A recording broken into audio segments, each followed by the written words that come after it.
Okie dokie. Okie dokie, everyone. Can I start off by saying a very good morning, or a very good afternoon, or a very good evening, of course, depending on where you are around the world. Thank you for joining me tonight on tonight's webinar on the continuation of How I series here at, obviously, Stratton Markets. Tonight's episode is called How I Started to Pay Attention to Stocks, written by myself, of course, which is James Trescothick, and I'm the Chief Trading Educator here at Stratton Markets. Now, before we get on with the show, so to speak, and before we go on to the agenda and an introduction on yours truly, of course, we are discussing CFD trading, or online CFD trading. And like with all sorts of online trading and every other sorts of investments, it does indeed carry a great deal of risk. So I do suggest you do your own research and due diligence and know the risks at hand before entering any trade. With that out of the way, this hairy, plump, wrinkly fella here is yours truly, is myself. Like I say, my name is James Trescothick, and I'm the Chief Trading Educator here at Stratton Markets. I have over 20 years experience in the financial service industry. I started out at the plucky age of 18. I am now 40, not 50. Trust me, I'm 40. I started off as a mortgage broker before moving into pensions and commercial mortgages and alternative investments. Then I entered the online trading arena around about 12 to 13 years ago. I've traded myself through the Dubai Gold and Commodity Exchange, where I traded gold options. I also ran a floor at the Philippine Stock Exchange before moving into portfolio management and then obviously education. I am indeed a published writer, and I've been published in several leading industry publications, including the likes of the Financial Times and Market Watch, The Street, City AM, FX Traders magazine several times, and published, FX Emperor, several sites and several newspapers and magazines. I'm an avid market commentator. I'm extremely passionate about this market. Okay, I'm very passionate about it, and I do like talking about it a lot. Some say I like the sound of my own voice. I say I'm just passionate. And I'm also a well-known public speaker, and I've spoken at a number of industry events around the world, including like Dubai, Singapore, the United Kingdom, etc. Now, as an educator, I have a slightly different approach to most. Whereas though I have plenty of experience and plenty of knowledge, all of that, of course, I hope to share with you. Excuse me. At no time at all do I ever refer to myself as an expert. The reason why I say that is I don't believe there is a such thing as an expert in this field. So what I try and do with my education, like I say, is I try and share with you my knowledge, my experiences, my passions, my mistakes, as well as my victories, of course. I try and keep it simple in quite a clear manner, with the idea that you take what I say to you and you'll go away and you form your own knowledge and find your own path and to really find out if indeed this market is for you. I am not the type of educator who says, I'm going to give you the holy grail or the secret, because there's no such thing.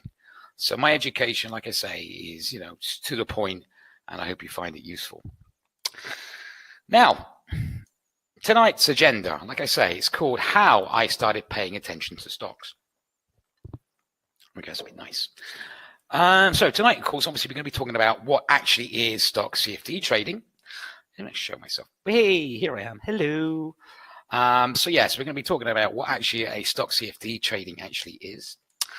We're going to talk about the advantages and disadvantages of trading stock CFDs as opposed to actually stocks or buying stocks. Then we'll talk about the benefits or the differences between trading stock CFDs and Forex CFDs. We'll then go into a few areas which will help you when you're trading stocks, so how to evaluate stocks value, or how to, ascertain if there's a share which potentially has potential. Then we'll go a little bit into, does technical analysis actually work for stocks? Because obviously a lot of people say technical analysis works for currencies and Forex and commodities. So we're going to go over some examples to see if it works for stocks as well. Then we'll do the question and answer session, and of course up and coming educational events for October.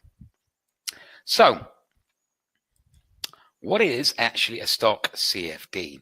Now, CFD, first of all, CFD stands for contract for difference. CFD trading allows you to open a position on a price of an asset without having to actually purchase the underlying asset. So instead of actually having to physically buy something and wait for it to move in value or down in value, you speculate on a potential direction that asset is going. Because that's the whole advantage of CFD as opposed to obviously physical purchasing. So the stock CFDs actually allows you to trade a stock or a share of a company without having to actually purchase the actual share in that company. As well as that, and this is another massive advantage, and again, we'll talk about advantages and disadvantages in a minute. Excuse me. As well as that, stock CFD trading also allows you to potentially profit from a bearish market as well as a bullish market. That sounds very nice, James, but what does that mean? Well, basically that means it potentially allows you to potentially profit if a stock is falling in value as well. It's called shorting, as well as it's going up in value, called long. Now, here's some of the advantages and disadvantages between purchasing the physical stock and trading stock CFDs. Now, here's an example. Say Amazon, this is what Amazon was trading at yesterday when I was doing this example. Amazon is trading at, say, $1,911.68 per share.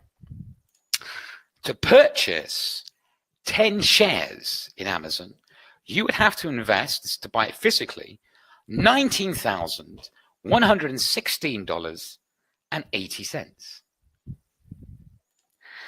With CFD trading, however, to trade 10 shares of Amazon trading at $1,911.68, with CFDs, you're using leverage. Say you use a leverage of 1.5, you would only have to invest $3,838.94. Now, I'm telling a story. So say, for example, Amazon rises in value. So it's a really good day. They've released some new stuff, just part of the story. Having a cracking day in the market. And Amazon prices rise to $1,995 per share, meaning your physical investment is now worth $19,950, which means you have a physical profit of $833.20. With CFD trading, because it's leveraged, your potential profit, if Amazon had risen to $1,995 per share, would be potentially $8,332. On the flip side, say Amazon actually dropped, instead of going up, dropped down to $1,828.96, your physical investment would now be worth $18,282.96, meaning you will be down $833.20, but you still have your investment of $18,282. On CFD trading, if this happened, your position would close and you would lose your entire amount you put at risk, which was $3,838.94. So you would lose all of that. So those two examples, there's the advantages of leverage, of course, potentially greater profit, but on the flip side, also at the same time, potentially greater loss. Don't forget, when you're also buying physical shares, you still have to pay a commission to purchase those shares. And when you're trading CFDs, okay, you would still obviously have to pay a commission of some sort, i.e. the spread, which usually would mean that when you open your CFD position, you start off straight away in a negative. But like I say, with physical purchase, your shares can only potentially benefit if the value goes up. However, as a CFD trader, you can only potentially benefit if the price falls as long as you open a short position. So those are the advantages and disadvantages of both purchasing a physical stock and trading the stock as a CFD. Now, let's look at the differences between, say, a stock CFD and a Forex CFD, and again, do the advantages and disadvantages between the two. Now, stocks are only available to be traded during the hours of the stock exchanges traded on, i.e., for example, Microsoft and Apple will open up when the United States open. Forex, however, as we all know, is a 24-hour market, and it's opened from Monday to Friday, so you can trade it 24 hours a day, no matter what. Of course, I'm talking about the majors. Some exotics, of course, have trading hours, but the major pairs can be traded 24 hours a day, Monday to Friday. Leverage with stocks is 1 to 5. With Forex, currently, is 1 to 30.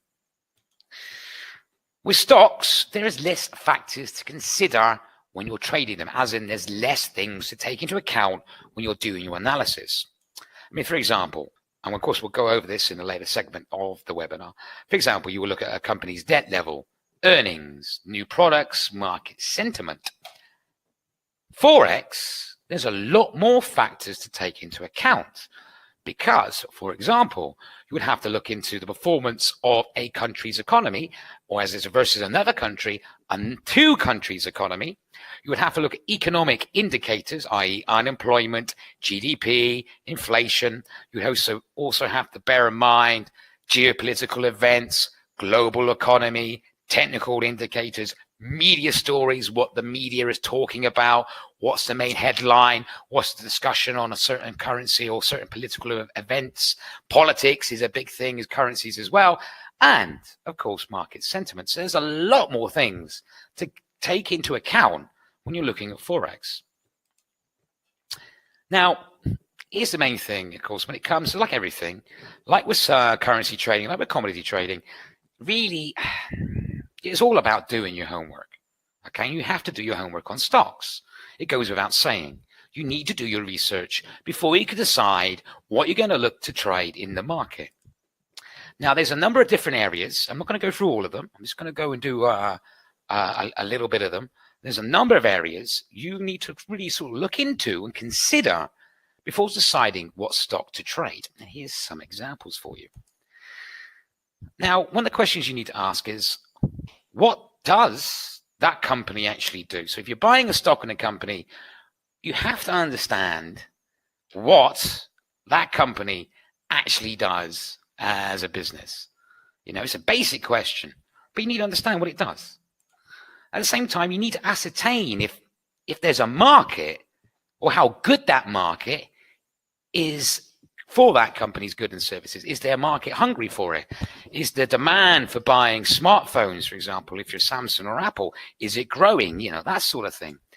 You also need to understand if there are new products or services on its way, which that company could, which could impact that company's share price. I mean, for example, I said Apple before, let's go back to Apple. Say, for example, Apple's new iPhone, is it, how good is it going to be? Is it going to change the industry? Is it going to, I don't know, is it going to be able to like drive you to work as well as be a telephone, whatever? Of course, I'm joking. So that sort of things, those are the sort of things you need to take into account, to consider, like, for example, medical companies, is there a new medicine coming out or new drug they're inventing? Things like that. Those are the sort of things you need to sort of bear in mind when you're sort of looking for key potential shares to trade. Who manages and runs the company? Again, this is something else which you need to bear in mind, because it's often said, of course, that a company is only as good as individuals running it. Now, understanding the management team behind a company, what their skills are, what they can bring to the table, can help you also ascertain if that company has a future. At the same time, with new arrivals, new CEOs, new business development managers, or indeed departures, can all have an impact on the value of that company. Don't believe me? Let's have a look what happened today, for example. As you can see, headline news this morning was that one of the founding members of Instagram has left. Okay, left. He was one of the founding members. Okay, and of course, obviously, Instagram was bought for something, 750 million, I think it was, by Facebook. So on the back of the announcement that one of the founding members was leaving Instagram, Facebook shares absolutely dropped on the back of that news. And as you can see, it actually crashed on the open. I mean, it's not unusual, of course, for things like that to happen. But like I say, these are the sort of things you need to bear in mind because, like I say, it can indeed impact the market like it did with that. Now, this is for the US stocks only. And give me a second now, quick. It's better, sorry. I'm kind of thirsty. This is for US stocks only. And this is, sort of reading up on the 10K and the 10Q reports. This is for US stocks. Now, the 10K is an annual report, and the 10Q report is quarterly. Now, both have to be submitted by law to the Securities and Exchange Commission by every single company. Okay? And these reports are an in-depth look at the health and growth or lack of growth of a company. It's a complete, basic balance sheet, everything on that company. Now, you can find these reports, and they're public. They're available for everybody to see on the Securities and Exchange Commission's official website, which is www.sec.gov. So again, if you're interested in US stocks, Microsoft, Apple, Starbucks, whatever, Facebook, you name it, Nike, you can go onto the www.sec.gov and you can look back or look at that 10K or 10Q reports to see if that company is growing. And if indeed it's growing, again, could potentially mean their share price is going to move as well. So again, available for the public to read. So again, so one of the things I would suggest you read up, and when you have an idea, you can do your research on that. Who are the company's competitors? Easy for me to say, James. Who are the company's competitors? Now, this is important because, look, let's face it, it's a dog-eat-dog world, isn't it? And rival companies are forever trying to take business from each other. So it's a good idea, for example, if you're looking at Coca-Cola, it's good to understand Pepsi, because they're the two biggest rivals. If you're looking at, say, Samsung and Apple, for example, for the smartphone market. So again, these are the things you all need to bear in mind. And ideally, you should be aware of a company's market share and, of course, how dominant they are in the marketplace. And at the same time, you should be aware of the industry the company operates in. Again, it's all dependent if the competitors are growing, etc. If the industry is growing or slowing down, again, it's going back to knowing what that company does. It's the same thing. So that's one of the big things for you to actually understand and to know. And the big one, of course, does the company actually make a profit? Because if the company is obviously profitable, the company is going to be sticking around and growing, means that share price in that company is going to likely to go up or move up. So again, does a company make a profit? This, again, very simple, but it's a major driving factor to a company's share price. And again, to engage this, you need to follow or be aware of a company's earnings report, which again is released. Everybody can see that. But again, released both quarterly and annually. And you have the earnings season, which can be actually quite hectic for the stock market. So again, it's a good idea to know this and be aware of it, because when the earnings come out, either it can be optimistic or disappoint. It can indeed have an impact on the market. To keep on top of this, understand when's due, etc., I like to use this website called www.seekingalpha.com. Again, it has a list of when the earning reports of certain companies coming up on that day, so you can actually be prepared for it. It's like a financial calendar type thing if you're looking at Forex. Sorry, excuse me. So yeah, that's how you will keep on top of that. And again, it's something I recommend keeping your finger on. And of course, what is market sentiment? How the market is feeling. if the market is bullish or bearish, these are key factors to consider, because they say if the market is bullish, then investors may be more invested into riskier assets like stocks. So stock market might be supposed to be bullish. If the market is scared or bearish, investors may move their money out of stocks, because obviously money moving out of stocks is going to sell off, and into safe havens like gold. So again, ascertaining if the market is bullish. A prime example, for example, you look at the US stock market at the moment, very, very bullish. You look at the Asia stock market, it's constantly sort of seem to be under pressure, of course, because they're concerned on the trade tariffs. So again, it's ascertaining if the market is bullish or bearish, and overall what the market sentiment is. Now, have a sip of my drink, sorry.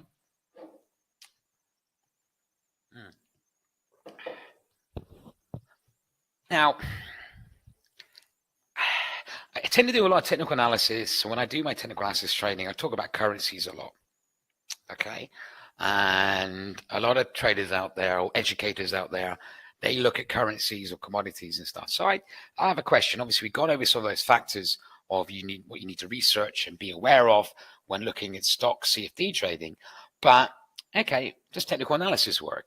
And I've done a few examples here for us to potentially look at to see if indeed it does potentially work. Now, moving average crossover. Again, it's an example I just pulled off when I was putting this webinar together yesterday. Okay, so here we have a daily chart. This is Nvidia. I hope I'm saying it correctly. And here's the moving average crossover. Now, everybody knows what the theory of the moving average crossover is. We have the 10, which is the small moving average, and we have the 20. The 10 is blue, and the 20 is that sort of mustard yellow color I've chosen for my chart. Now, the theory is, of course, is that when the 10 or the small more moves below the larger, the 20, indicates the market is changing direction and going on a downtrend. And when it moves above the 20, or the small moves above the large, indicates the market is changing and potentially going on the uptrend. So let's have a look, see how we did here with this. So here we go. Okay, the 10 moves above the 20. Indeed, the market starts to move up, or share price moved up on Nvidia, whatever, I'm saying it wrong. It moves below the gold or the mustard. Again, of course, as we can see, the market started to sell off. Again, we moved up above it. The market briefly started to rise before then, obviously getting sort of like a range trade. Then it moved clearly above the 10 moved clearly above the 20. And of course, we then saw an uptrend before then, obviously moving below. And again, we saw, like we said, we saw there the market selling off. So on this occasion, okay, it actually indicated that it was going in that direction. Here's Amazon. Again, moving average crossover. Remember, blue is the 10. Yellow mustard is the 20. So 10 is the small, 20 is the big. Let's have a look, see how we get on. Yep, the 10 moves above 20. Indeed, the market then started to rise.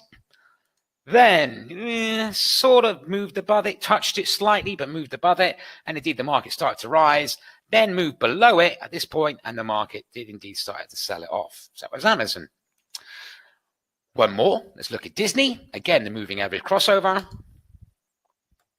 Okay, the 10, the blue, which is small, moves above the large, and indeed Disney prices started to move higher, moved above it again at this point, and the market indeed started to move higher, moved below it, so the 10 below the 20, and the market started to sell off. However, at the end, look, the 10 still remained below the 20, and the market started to rise up slightly. So again, it didn't give us a clear signal there. Again, obviously, maybe something had happened at that point. So this is again the problem with moving averages and moving average crossover. Remember, they're lagging. So sometimes they might not take into account certain economic reports or headline news or news flashes, because they can, because it's based on previous data. So here again, it's saying, though it worked, and it did give us a sort of indication of the change of direction on the last one, really wasn't a very clear signal at all. And indeed, it didn't work on that occasion. Bollinger Bands.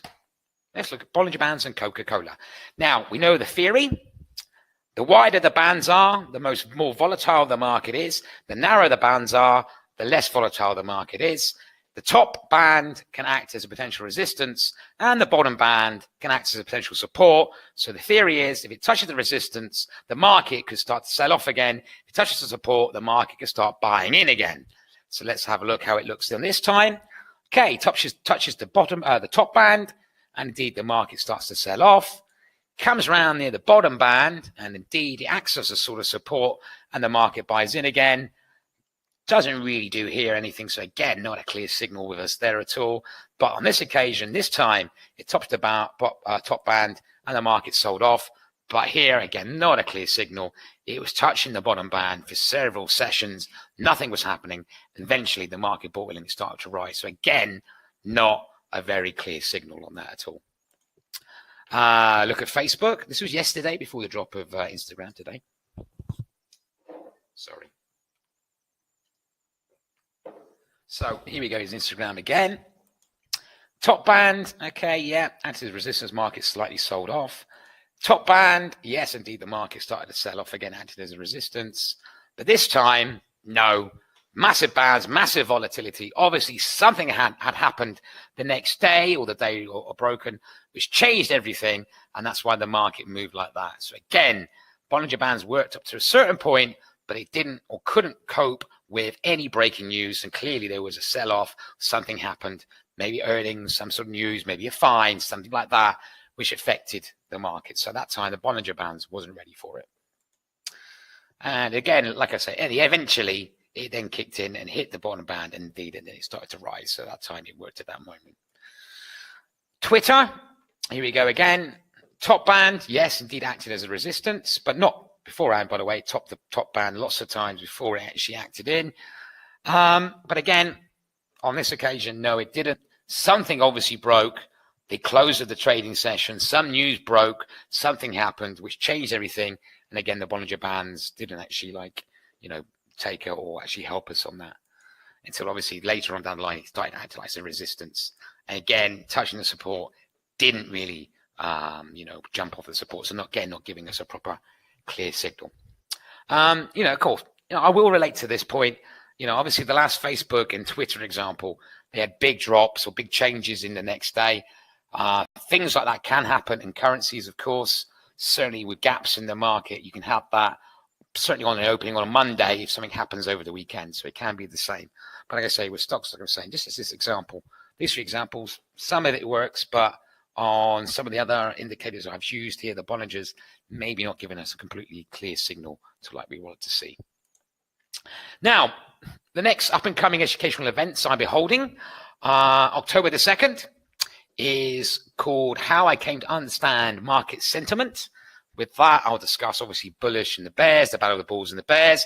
I'll also be discussing the COT report as well.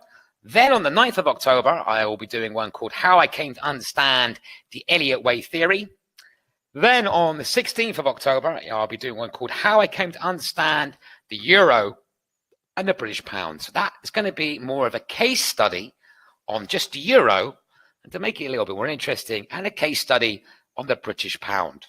Okay, that's actually by request by one of you fine people who've asked me to do that, so I'm doing it on that one. Then on the 23rd of October, I've got one called How I Learned to Trade Using Moving Averages and More. That's going to be very technical analysis based. So we'll go over moving averages, convergence as well, and several other indicators. Very technically based one, that one. Then on October the 30th is got one I quite like. And people who know me, I don't like a lot of the market noise. But that one I'm doing on how I got to know about price action and naked trading. No, I'm not talking about trading naked in front of your laptop or your mobile, of course. I'm talking about trading with very little noise and visuals on your charts. That's naked trading. So we'll be doing that on October the 30th. Now, if you want to speak to me or reach me, of course, you can indeed email me at james@strattonmarkets.com. Or you can follow me on Twitter or direct message me on Twitter. My handle is @jtriscothic. And before I go on to any questions, don't forget we'll be talking about CFD and online trading. And like with all investments, it does indeed carry a great deal of risk. I do suggest you do your own research and due diligence and know the risks involved before entering any trade. Now, with that out of the way, is there any questions at all related to the webinar tonight I can answer to you fine people? Anything you'd like to ask me at all? I'm all ears. And if I know the answer, I will happily give you happily give it to you if I know it. Any questions?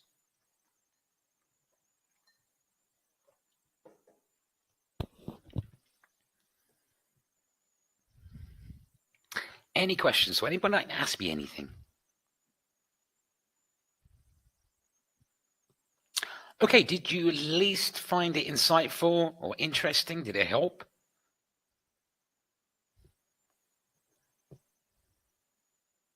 No?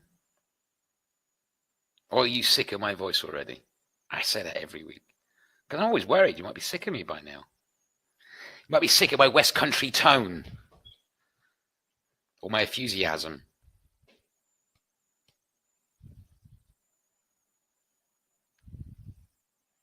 Do you at least enjoy it? Do you like it?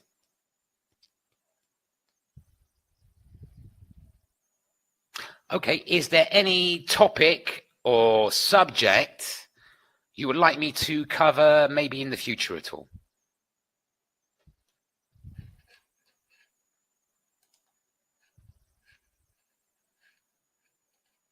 No?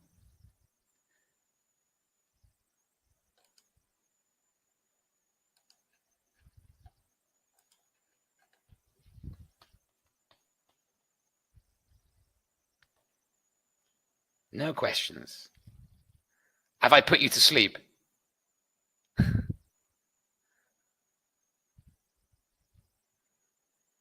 Okay. Well, like I say, if there's any questions or anything you can think of in the future you would like to ask me, because you could get home, or you could say, I should have asked James about that. Please feel free to email me. Obviously, use my details again, or contact me on my Twitter, etc. So feel free to reach out to me that way. Again, at the same time, in the future, if there's any other videos you've missed you want me to share with you, or if there's any topics or subjects.